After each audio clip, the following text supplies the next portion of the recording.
ಚಿತ್ರನಟರು ಅವರು ಒಬ್ಬ ರಾಜ್ಯದ ಚಲನಚಿತ್ರ ನಟರಾಗಿ ಜವಾಬ್ದಾರಿಯುತವಾಗಿ ನಡ್ಕೊಳ್ಬೇಕಾಗಿತ್ತು. ಆದರೆ ಅವರು ಒಂದು ಸ್ಥಾನಕ್ಕೆ ಬಂದ ಮೇಲೆ ಸಮಾಜದಲ್ಲಿ ಮಾದರಿಯ ನಡೆಯನ್ನು ತೋರಿಸಬೇಕಾಗ್ತದೆ. ಯಾವುದೋ ಒಂದು ಸಂದೇಶಕ್ಕೋಸ್ಕರ ಇಂಥ ಒಂದು ಘಟನೆಯಲ್ಲಿ ಭಾಗಿಯಾಗಿರುತ್ತೆ ಅಂತಕ್ಕಂಥದ್ದು ಮಾಧ್ಯಮಗಳಲ್ಲಿ ನೋಡಿದ್ದೇನೆ. ಅದು ಸರಿಯಾದಂಥ ನಡವಳಿಕೆ ಅಲ್ಲ. ಯಾವುದೇ ನಟರಾಗಲಿ ಸಮಾಜಕ್ಕೆ ಸಂದೇಶ ನೀಡುವಂಥ ಕೆಲಸವನ್ನು, ಒಳ್ಳೆಯ ಸಂದೇಶ ನೀಡುವಂಥ ಕೆಲಸವನ್ನು ಮಾಡಬೇಕಾಗ್ತದೆ. ಆದರೆ ಇವತ್ತಿನ ಬೆಳವಣಿಗೆಗಳು ರಾಜ್ಯವೇ ತಲೆ ತಗ್ಗಿಸುವಂಥ ಬೆಳವಣಿಗೆಗಳನ್ನು ನಾವು ಇತ್ತೀಚಿನ ದಿನಗಳಲ್ಲಿ ನೋಡ್ತಾ ಇದ್ದೀವಿ. ಜನಪ್ರತಿನಿಧಿಯಾದಂಥ ಲೋಕಸಭಾ ಸದಸ್ಯರು, ದೊಡ್ಡ ದೊಡ್ಡ ಸಿನಿಮಾ ನಟರು ಈ ರೀತಿ ಘಟನೆಗಳು ನಡೆದಾಗ ತಲೆ ತಗ್ಗಿಸುವಂಥ ವಿಚಾರ ಆಗ್ತದೆ. ಸಮಾಜ ನಿಜವಾಗ್ಲೂ ಕೂಡ ಯಾರನ್ನು ನಂಬಬೇಕು, ಯಾರಿಗೆ ಗೌರವ ಕೊಡಬೇಕು ಅನ್ನೋದೇ ಒಂದು ದೊಡ್ಡ ವಿಚಿತ್ರವಾದಂಥ ಸನ್ನಿವೇಶ ನಿರ್ಮಾಣ ಆಗ್ತಾಯಿದೆ.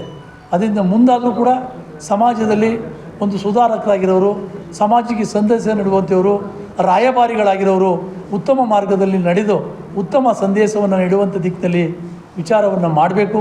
ಸರ್ಕಾರಗಳು ಕೂಡ ರಾಯಭಾರಿಗಳನ್ನು ಮಾಡುವಾಗ ಸರಿಯಾದಂಥ ಜನರ ಬಗ್ಗೆ ಯೋಚನೆ ಮಾಡಿ ರಾಯಭಾರಿಗಳನ್ನು ನೇಮಕ ಮಾಡಬೇಕಾಗ್ತದೆ.